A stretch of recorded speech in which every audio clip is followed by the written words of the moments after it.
Tac Ops show. One call of calling in the dark at the witching hour under shrouded sky. Headlights crossed upon the ridge. I could see a bomb that rise coming up to take me.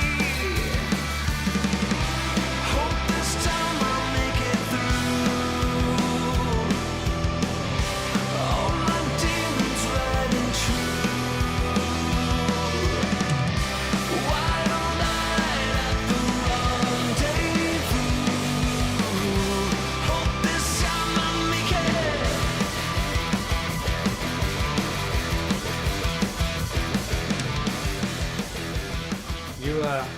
You look great as a Santa Claus. Oh, man, there's a good chance I'm going to cut that out. But if you're seeing this, then I did not. Anyway. Oh, you look good, man. You look good. Let's move on. It is Christmas, but the one thing you wanted to talk about more was the Ukrainian naval drones. Because I think, I don't know if we got a chance to harp on it enough, but it's such a game changer. Yeah, and we talked to Ryan and Beth, and we had to kind of cut it short because of some technical difficulties and some other stuff that we had to deal with. But we didn't get to finish talking about all of the.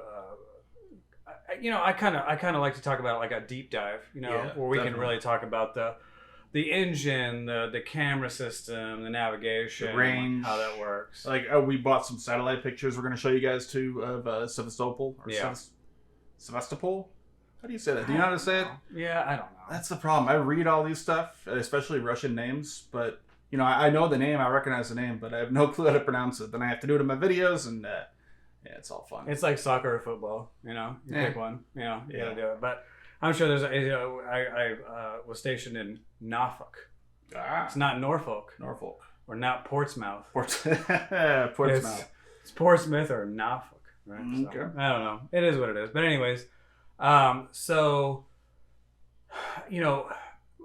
we've seen drone technology really kick off, right? And that was one of the things we really wanted to talk to Ryan about. Was he's really good about command and control, but we wanted to really deep dive into more of the technology side of the drone itself. We've seen some pretty,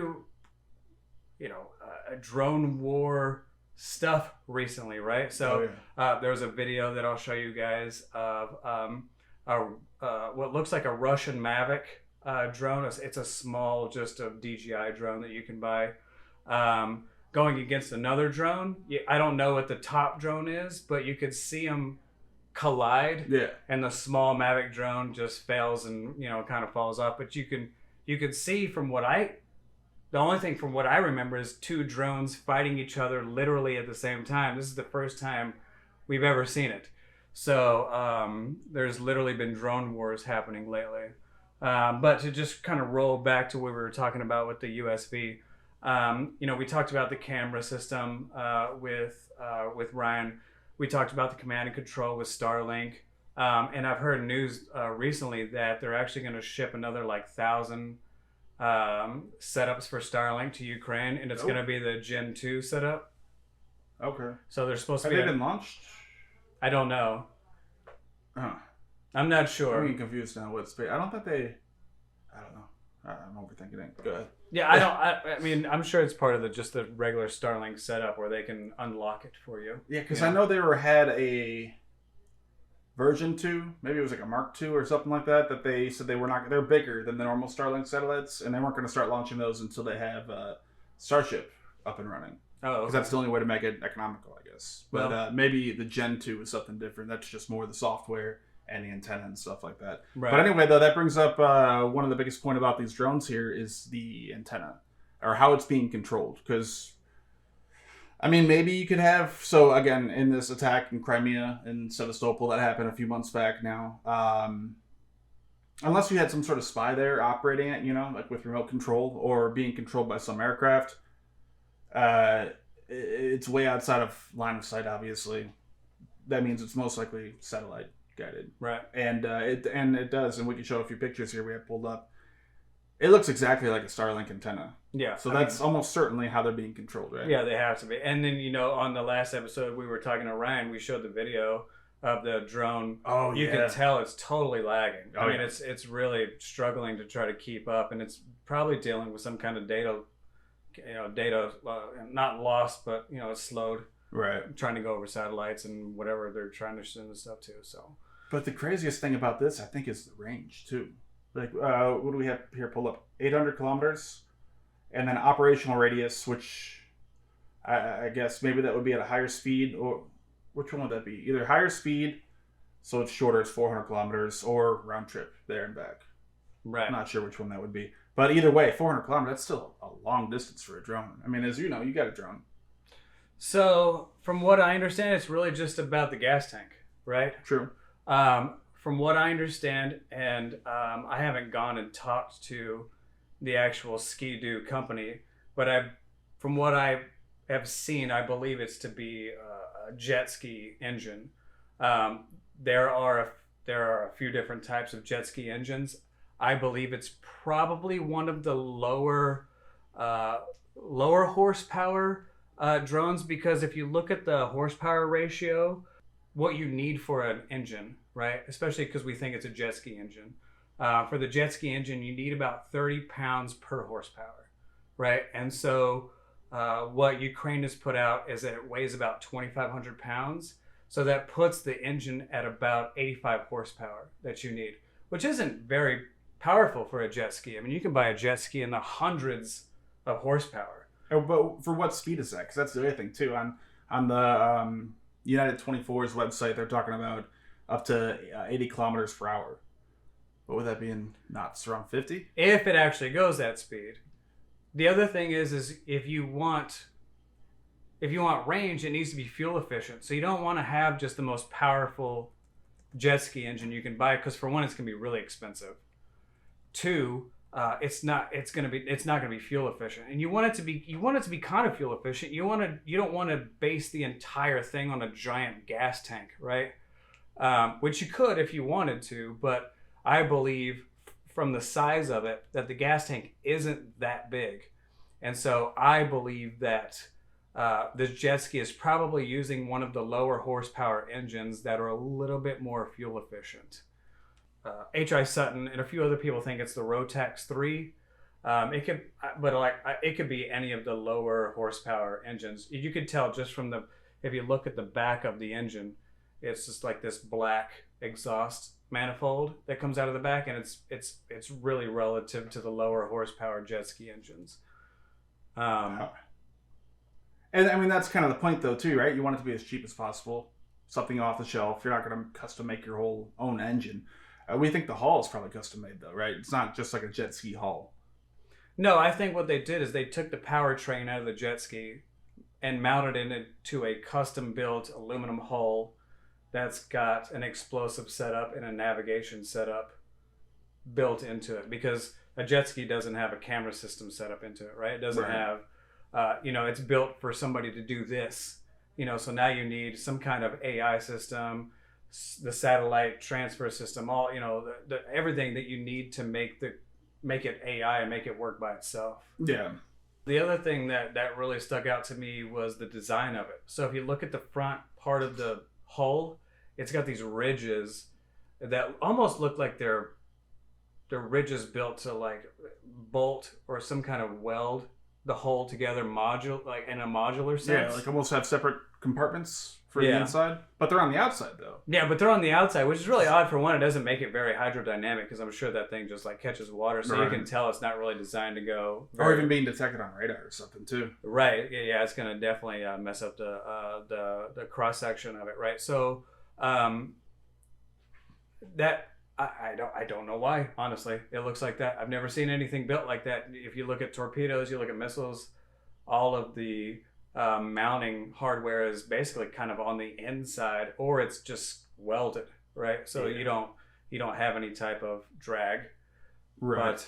Because you can see in some of them they do have hatches, like access hatches, to get in there and make repairs, or to mess around with the engine or whatever's going on. So it's not like they need to be able to have this to then take apart later. I don't know. Unless they're working on, mating it with different warheads or different cameras, because that's the other thing we've seen too, right?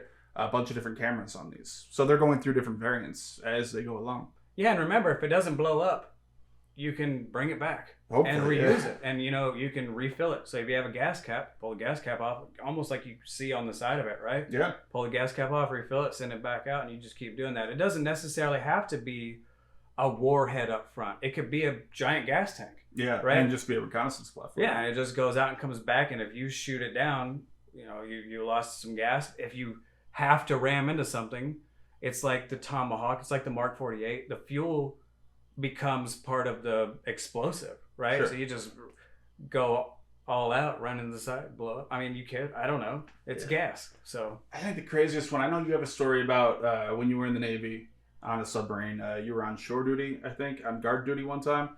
I believe you were talking about how not long after 9/11, right? Like a civilian boat started coming up on you guys. Because that's kind of like what this is. This reminds me a lot of like Iran's fast attack, like swarm tactics. That's what U.S. ships in the Persian Gulf and the Arabian Sea and stuff are really worried about.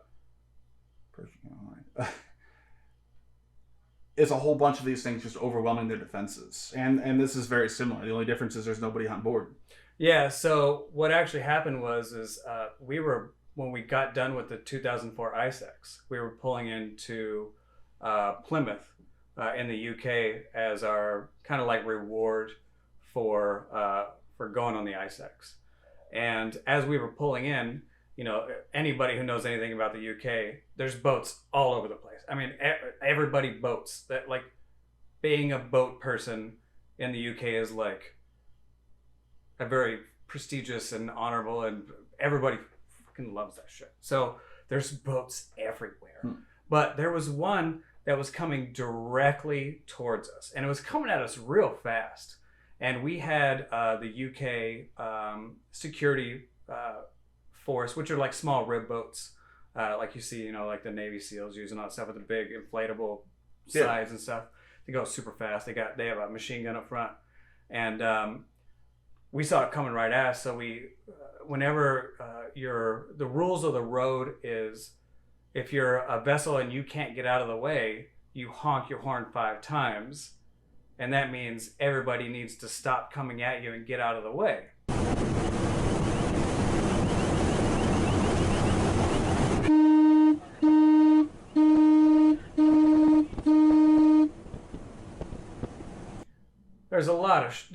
There were probably 100 boats in this little bay that we were pulling into.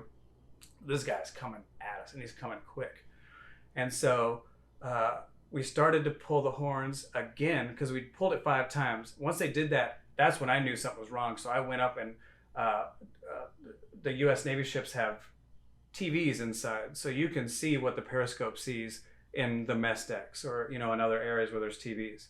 So I was in the mess decks, and I saw this guy coming right at us, and I was like, holy cow, he's not stopping. He's coming. He's full speed coming at us. And there's stuff in the back. You don't know what it is. Right. There's just stuff back there. So as he's coming at us, he gets maybe 50 yards from us. And because of the view of the scope, and because I'm just watching it on a TV, I can only see what the scope sees. The scope zooms in real close on him, and I just see this rib boat go kablam! And this guy's ship goes bloink, and it tips. They threw the guy in the water. They come back around. They pick him up out of the water, and they were like, you could see him just like dragging him out of the water like they didn't give a shit, And they threw him in the fucking boat, and they were like, you could see him just like, what? You just see them like throwing their hands up. Yeah, but can you? So that's one, because that's kind of. I remember you telling me that story. It kind of reminded me of that. That's just one. Imagine a dozen of these things coming at you at one time. All your $1 billion surface ships, like Russia had their whole Black Sea fleet. Yeah, I mean, when the biggest thing they taught us when I was at boot camp was the coal. You just had a dude just roll right up and just wave in and everything. And, yeah. And, so now what do you do, right? Especially if you're like in a spot like the Strait of Hormuz. Everybody, you have all these little boats coming at you all the time, and it's Iran. It's countries that are actively saying, basically fuck you. Yeah. You know, and they're just trying to scare you, right? So, what do? You can't just be an asshole to everybody, right? Because we're the United States. Like, we have to be cordial to people, right? We can't just like wave everybody off and be this empire running around saying fuck you, stay away from me, right? But at the same time, you kind of have to, because everybody hates us and we're the empire, you know. And so it's whatever. But I mean, in regards to that, here we bought some satellite imagery here of Sebastopol. It's a very tight bay to get in and out of, and we can show it on the screen here. Right. But also interesting, you had talked about this before, a topic I know you want to get into, the dolphins. But so there's two. What the fuck are they called? Dolphin pins? No. What are these things that are coming out? Because the boons. Boon? No, like the actual pier, like the actual. Oh, is it solid? Yeah. Oh, it's a pier. Pier. Okay. Yeah. So in the opening to it, and this is the only way into there, they have two long piers, kind of narrowing it down where they can get to, and then booms that will open and close to allow boats and ships and stuff in there. Right. Now I know you have some experience with that. Do you have any more detail on how those work? Would they stop these drones even? It really depends on the boons. It's hard to tell from the satellites. So the boons that I've seen they're more designed for like big ships or ships that are going to hold passengers, like a fishing boat or a bass boat or something that's going to try to come in and blow up. And they're big giant rubber boons that I don't even know if you could shoot them out. I mean, they're massive solid pieces of rubber, and you're not, even if you're unless you're a really large fuel tanker or something rolling in and you have that much momentum, you're not going to get through them. Huh. And also they could be nets underneath, right? Because I would imagine the state of security that they're in, it's not just going to be a top boon, because most of the Navy just has like a boon that floats on top. But I'm sure they're going to have nets, some kind of like fishing nets, stop diving anything nets. from diving underneath it. Yeah, because you could send a drone in there real easy. Look at all the drones we have. The bluefins and everything else. Everybody's got drones now. You could send 1,000 drones in there, and how do you stop them without nets? So I believe they're taking a two-pronged defensive technique. Right, that's the other thing. The satellite image I have pulled up here, and to the north of it a little bit. Yeah, so this is the first time I've actually seen them like in a spot that I believe is a defensive measure. Because we've always seen them up north where they're generally training and stuff, like when they lost their beluga whale and it picked up that lady's iPhone or whatever, right? But now they got two active pins right next to an inlet that's a very strategic spot for them. So I think that they have boons, and then when they open the boons up, they probably release the dolphins out to track to see if there's any kind of drone that is just sitting there waiting for this net to open up that just pops up and goes out, right? Yeah. Because that was one of the great things about diesel submarines is they could sit on the bottom and wait, turn everything off. All they got to do is just like keep the atmosphere control alive. But drones are even better. They can literally just stick themselves in the dirt, turn off, and be there for who knows how long. A week or 2 weeks. They could be there forever, right? So as soon as the boon opens up, and it goes. But if you have something active, like a marine mammal program, like the Navy has, you can have an active underwater deterrent that stops them or finds them. Because normally dolphins and beluga whales, they were meant for mine warfare, so they would go out and just find them on the bottom. Mm. But they'll chase these things. They love playing around. So if they see a drone come in, they'll be like, "Oh, look at this," and they'll come up and be like, "Hey, look, there's something over here." And then you go up there and you're like, "Holy shit, there's a bluefin drone coming in. This isn't supposed to be here." And you grab it up. I'm not saying that happens. They haven't obviously said they've. I mean, I'm pretty sure if Russia found a drone using one of their dolphins, they would be like, trophy, right? Right. Like, we just won the Stanley Cup because we found a drone with a dolphin, right? But in terms of what these Canadian, they're not necessarily going to stop it though. So if we go back to these naval drones, if they open up the boons to let a ship in or out, and these naval drones are just waiting around the corner or something, as soon as they open, they start flying in there. at 40, 50 knots, straight toward a ship. I mean, the Dolphins aren't really going to do anything at that point, right? No, this isn't Command and Conquer Red Alert, where the dolphins like shoot stuff. You can like train dolphins to do that. No, there's no dolphins with lasers as far as I know, but they will alert reconnaissance drones because if you're going to go all out, who gives a shit about the dolphins, right? You're going to be killing a bunch of people. Who gives a fuck about the dolphins? Who cares about people? Doesn't matter at that point. But if you're going to send in just one reconnaissance drone to do a little bit of surveillance to figure out, I don't know, we can't figure out what that little thing is on the satellite. What we want to figure out what that thing is, and you can send a drone in and go pop up a fucking little periscope, boom. Oh, we know what it is now, and leave. The dolphins are going to stop that from happening. They're going to stop those little one-offs. They're not going to stop a whole drone massacre, but they're going to definitely stop those little one-offs for sure. Huh. They're really good at it, especially when you can pinpoint them in one spot like that. That's what they live for. They love it. I'm sure they train them. I'm sure they will actually send in their own drones through that little spot and train them. Hey, you saw this, right? Sure. Yeah. And they come up and they, I don't know what they do. They like spout through their little blowhole, or they come up and make noise, or I don't know what they do. But But I mean, all these naval drones are pretty much keeping Russia's entire Black Sea fleet in port. Yeah, they're like stuck there, and you can see the satellite imagery. You can zoom in on different spots of it. You see most of their fleet all sitting there, and it's risky for them to go out now. Yeah. I mean, like I said, the Dolphins are sitting there just for the reconnaissance drones coming in. They're not going to stop like a drone fleet coming in and doing anything because, those United 24 drones. I mean, they're just the size, the setup that we've seen, the video that they've showed us. It's got the capability. Yeah. Oh, and the other thing I wanted to talk about too was the software. So there was one image that came out here showing an operator controlling it, and it looks like it has a name on here, an Ardu pilot. Yeah, and so Ardu pilot, from what I understand, is just an open source drone program you can use for the programming side of it and what you want to do with it. So nothing necessarily special with that software.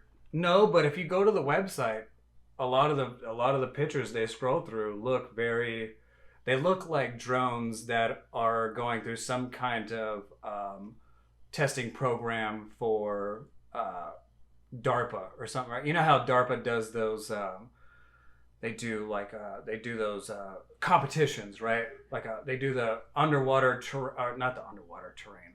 They do they had like a cave. Man, what was it? It was like they had a subterranean challenge, right? So you could apply for DARPA to develop a drone that would go through like a subterranean area and dig out and figure out how to do these subterranean things. I have no idea, right? But DARPA generally puts on these challenges, and I'm pretty sure just by looking at this looks like one of these DARPA challenges. So I'm assuming that Ardu Pilot is a very good open source drone programming program. I'm not sure. I've never programmed a drone. I have no idea. The drone I have is already programmed, so I don't have to do anything with it. And I thought maybe it was something interesting. It says in the top of this picture here, there's some text. It actually just says, Russian warship, go to hell. Oh, does it really? Yeah. Yep. Oh, nice. I didn't know had that. it translated. It's funny. I thought maybe it might be in some sort of insight into how it works or how it's operated, or the software, or the companies are using. Look at that little military Easter egg.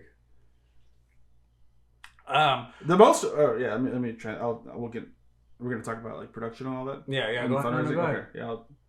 I think the most important thing about this then is the cost, right? Trying to build up as many of these as possible because they've shown that they can be extremely useful. Yeah. It's just a matter of how many they can build and how many they can get into the field and use. Yeah, and like we've talked about before, there's going to be a swarm attack. So the more you have when you swarm attack, the better off you're going to be, right? I mean, it's like, think about, like just World War II amphibious landings, right? The more people you have land, the more boats you have, the more, apt that somebody's going to actually get in and get onto the beach and get up in there and start taking out stuff, right? It's at some point it becomes just about numbers. Oversaturate the defenses. It's like ants, like fucking fire ants, right? We live in Texas. Fire ants, they're not even native. They're from Africa, and they have taken over the entire state, right? In just sheer number, right? And because they swarm, right? They have this very tactical way of moving in and setting up camp, moving in, setting up camp, and it's just piles of dirt. They don't even do it, and they can then we find out they can float in the water, like they make boats and stuff. Once you have swarming technology, you can do a lot of really cool stuff with it. And you have to have the numbers though. It doesn't matter. Right. And when you're talking about a UUV that costs $250,000 a piece, you got to get that money, right? Yeah, that'll add up. I mean, if you want 10 of them, if you want 100 of them to conduct not just one of these attacks, but multiple of them, it becomes expensive quick. And to test it. How do you test 25 of these to work if you don't have 25 of these working, right? Sure. Yeah. And where do you test them too? I don't think you can do it out of Odessa or anywhere. It would have to probably be in some, Western European country or in the U.S. or somewhere else. Because if they're testing these off the coast of Odessa or somewhere in the Black Sea, even if it's right, close, there's a good chance Russia will see that and then could strike where they're holding these things and testing these things from. So now remember, that's another important thing about the United States helping Ukraine, right? Remember, it's not always about giving them physical resources. We don't have to give them jet ski engines, which, probably could be. I have no idea. We don't have to be giving them Starlink satellites. We could literally give them software and it has no physical trace. We're not putting it on a train and sending to them and somebody's like, hey, look at this train full of tanks that the US has sent to the Ukraine for this fight. No, we sent them all this AI technology, all this machine learning technology. We sent them drone technology, all of this stuff. You could just literally send them in an email. Mm-hmm. I mean, it's not that generally the programming is not data extensive. I mean, you can download a video game and it's going to take a whole lot longer than the programming for some of these drones that they have. So you can support somebody like Ukraine with just software and there's no trace of it. You never even know.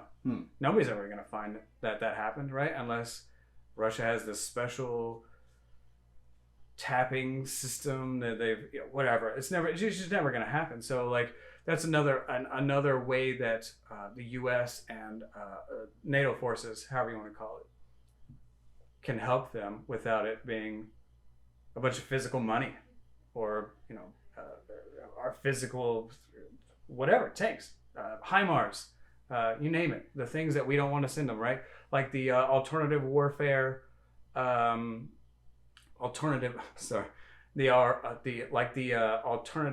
warhead that we're going to talk about with the submunitions. You want to move on to that? Yeah, I think we should. I think it's a good pivot point because when it comes to the United States sending stuff to Ukraine, this is one of those things that has been very iffy. So yeah, the alternative warhead on the GMLRS HIMARS, it's an interesting warhead, and it brings us to cluster munitions. Another thing that we've heard a lot of people complaining about Russia using. It looks like there's some now footage that Ukraine has been using them as well. Yeah, and so stepping back to it's really odd because I've never really experienced this with the military because generally everything's, when you find something gray, it doesn't stay gray for very long, right? It's generally black and white, right? You either can or you can't, right? You can or you can't nuke people. You can or can't use gas. You can or can't use radiation, right? So CBRN, right? Chemical, biological, radiological, Nuclear. And nuclear, right? So those are the four things that pretty much everybody agrees you can't use, right? We don't want you to gas people, don't nuke people, etc., right? And we don't want viruses spreading around, but COVID or whatever. But anyway, so I've heard even and when I was in the military, it was like this too. They always told me that you can't use cluster bombs. being on an LA class submarine. There's not a lot of use for cluster bombs on a submarine. No, but we had the capability, right? We had the Tomahawk and the Tomahawk Delta class. So when you look at the Tomahawk, the T-LAM, we never had the TASM. So the T-LAM, you have the Alpha, which is nukes, the Bravo, which we don't use anymore, the Charlie, which is just an old school, just big warhead on it. Yeah, big warhead, a bunker buster, right? The Delta, which is the one I'm going to talk about, and the Echo, which is the one we've been using recently, right? But the Delta was not in use because it used sub-munitions. It used cluster bombs. The Tomahawk Delta version specifically will use the Blue 97 Bravo. I'm sure you could probably load whatever you want in this thing, right? It's the United States military. This is what they do. They could stick anything in that capsule, right? But the one they taught us about was the Delta, which used the Blue 97. And the Blue 97 is basically just a canister with a parachute, and it falls down, and it'll get pretty close and blow up, right? Yeah. They've evolved recently, so now they've moved up to like what they call the Blue... the Blue 108? The Blue... No, what was it? Well, there's a CBU 105, and then the actual submunition inside of it is called the BLU 108. Oh, so the Blue 108. Okay. That's the bomb. Is that the one that spins? Stands for? I don't remember. Yes. Okay. Yeah. Oh, that's the one with the skeets. Yeah. With the skeet going in every direction. So now so the T-LAM Delta that I was trained on used bomblets that were fragmented grenades, and I think they were called the Blue 63. They were one of the earlier versions, and they look like tennis balls. Yeah. So it's basically just a Tomahawk missile with a whole bunch of grenades in it and a canister. Drop the canisters, and all the grenades would spread out, and then the grenades would go off. Well, that's the submunition part. Well, not necessarily. The Tomahawk, they didn't have, like, most of the submunitions you see now, they drop another missile, and that thing will throw out. Yeah. Where the Tomahawk Delta... Doesn't slowly dispense them? No, it threw everything all out at once. Ooh. So it actually had two giant doors that opened with, like, airbags that blew all these out all at once. Yeah. Okay. And so it would land on an airfield. They told us that the reason we would use it is we would fly it over an airfield, and it would land. All these submunitions would land on the airplanes parked on the side of the takeoff tarmac, and you could take the Tomahawk and fly it into the air tower. So that was why you had the Tomahawk version. But you could put in the actual, I call it smart submunitions, right? Or something it's like a dynamic submunition. It doesn't just necessarily fall. Because the ones they showed us were just tennis balls. They fell and they blew up. Mm-hmm. But nowadays they have what they call the Blue 108s, right? Where it's a canister and then it falls with a parachute. And when it gets to a certain spot, it has like a laser or something on it. And it spins. Well, it's got like each one, I believe each one is what, 4, like these hockey puck shaped ELF or explosive EFL. No, EFP. They call them skeet. Skeet. Yeah, skeets. So they have these skeets that shoot out in all different directions. And they have lasers on it that then spin around, right? And these, we have a video here we can show you, but they're pretty cool looking.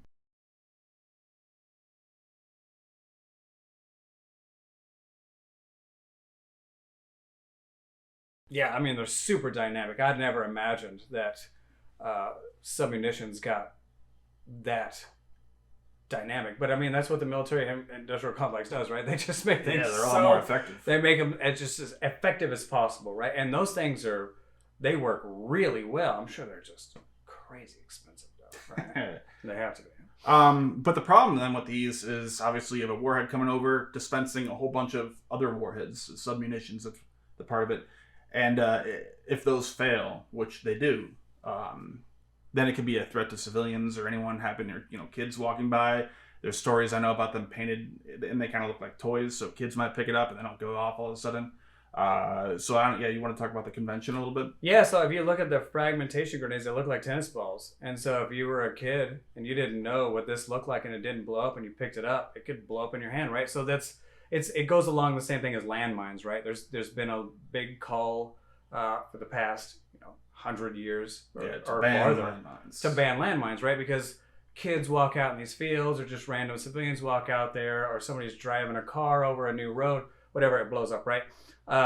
The old submunitions used to do that, right? So the 2008 convention was built around, don't build submunitions that, they drop and then they don't blow up and they just land there and they're just there, right? Because that happened in multiple countries that the U.S. dropped submunitions on, like Yemen and Yugoslavia. I mean, there's multiple countries that we dropped them on and they didn't all blow up. So that was what the convention was about. Now, the reason the U.S., Russia, Brazil, Ukraine, all these countries, they didn't sign on to this convention, which is the reason they still use them, is because they say the ones that they use don't leave leftovers. The ones there that we show you guys, the blue 108s, everything's destroyed. Everything. It doesn't matter. Everything that drops, there's nothing left. And even if they do use something that is a munition that could be left, it's generally like tungsten balls or like metal pieces, or it's something that you can't just like pick up and use. And that's what brings us to the GMLRs you were talking about with the alternative warhead. They originally had cluster munitions on them, and the U.S. is kind of moving away from them, at least in that regard. So it's pretty much just like a big sleeve, almost like a cylinder, like a tube, and it has all these preformed. I'm sure we can show a few pictures. Cuts in it. So then the warhead inside of that explodes. It breaks along all those little cuts and perforations, and it just shoots out. I mean, all these tungsten fragments pretty much everywhere, thousands and thousands of them, and then they just rip through armor, vehicles, all different stuff. And it has a similar effect as cluster munitions. Yeah, we were talking before the show about that scene from Swordfish, where the police officer pulls that lady out of the bank, and she's got, basically stainless steel balls or whatever around C4, and it explodes, and they do that slow-mo. That's them cut through everything. It just cuts through everything, right? And those are stainless steel balls. Those are heavy, but you're talking about tungsten. That thing like shreds. Yeah, and it turns straight through engine blocks and all sorts of stuff. Yeah. I mean, I'll show you guys a picture of the fragments, but they look like giant razor blades. I mean, like there's every piece of this thing is sharp when it blows out. So now that's not necessarily. So I think before we were shooting the show, we think that there's two different types of submunitions.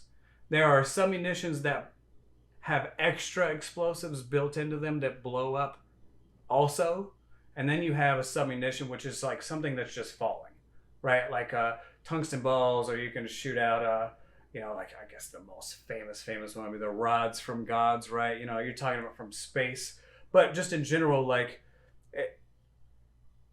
once the munition goes out, does it do anything else besides just fall? Yeah, right? Well, that's where everyone kind of calls it different things. But I've always thought that a cluster bomb was a bomb that had a whole bunch of like rods from God, or we're talking about the alternative warhead, M30A1.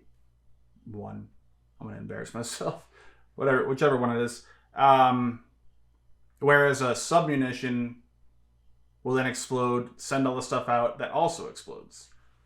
But I know everyone just kind of uses the term interchangeably. In that case, most ICBMs with multiple warheads, aren't those cluster bombs with submunitions on them? Yeah, right. I mean, Australia has a weapon where it only has two parts that come out. I don't know. Is that submunition? They say it's not, right? And Australia is part of the agreement to not use submunition. So there's also loopholes in the convention. So if you work with a country that is not part of the convention, you can in turn use their weaponry, and you're not part of the convention.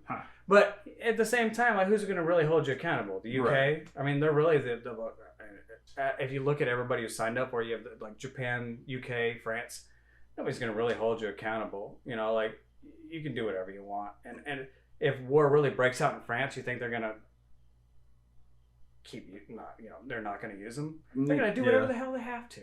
Yeah. Yeah. But I always kind of find it funny, the fact that every time Russia has used them, people have been really vocal. Like, look at this. They're using banned weapons. Technically, they're not, because they didn't sign the convention or or ratify it. And then Ukraine uses them, and they're like, well, they're not actually banned. You know, Ukraine didn't sign the convention either, and they're using them on their own soil, defending themselves. So it's just kind of funny that the way people react to each side using it. Well, and so if you look at the Ukrainian, like the video of the Ukrainian weapons, they look like submunitions that don't have explosives built to them. They look like the tungsten balls or whatever. They have some kind of solid metal or something that falls and hits. Or whereas, I don't know, Russia. I don't know. Do you think Ukraine is using like smart submunitions, or they're just like dropping metal? Because from what I've seen, I haven't really seen, you know, something smart like the Russians have used, where you could tell they've spread out and the submunitions are explosive when they hit, because they're leaving like explosive marks. Yeah, well, I mean, there's also the ones that will. So the ones you're talking about, submunitions all come out of a canister, right, and hit something and explode. Other ones will come out of the canister and they'll detonate in the air right above a thing. Right. And that kind of looks like what the video is. I don't really know enough about these. We have a few different pictures. People talking about how it might be Israeli mortars with submunitions, a whole bunch of stuff. So Yeah, it's really hard to tell because they all kind of look the same. So, you know, I'm not watching Ukrainian video 24 hours a day looking at explosive patterns. I have kids. yeah, it's okay. You know, I have kids, and I have Christmas that I have to deal with. Look at our new, our nice Christmas set. What do you guys think? Looks pretty good. We got a missile with Christmas decorations. That's probably sacrilegious, I'm sure, but it's okay. I don't know. And you want to wrap it up then? It's Christmas. We both we got stuff to do. Yeah, definitely. So I hope you guys like the new set. We've been here for, this is our second episode. We're trying to make it dynamic to the season, right? So we have Christmas stuff everywhere. Yeah, I mean, that's pretty much it. I hope you guys enjoyed it. If you have any questions, send it in the comments. I go through all the comments. Greg goes through absolutely none of them. No, So- I don't need to hear enough about Yeah, so feel free to make fun of Greg all you want to. He's a shill. He's a whatever you want to say, and that's fine because he's never going to see it anyways. But don't make fun of me because I see everything. So, which means now everybody's going to make fun of me. So it's cool. It is what it That's how is. it works. But anyways, also make sure you you sign up for our Patreon. We are going to do 2 different versions of this video. We are going to have so our last video with Ryan and Beth got demonetized. Mm-hmm. So we don't know why.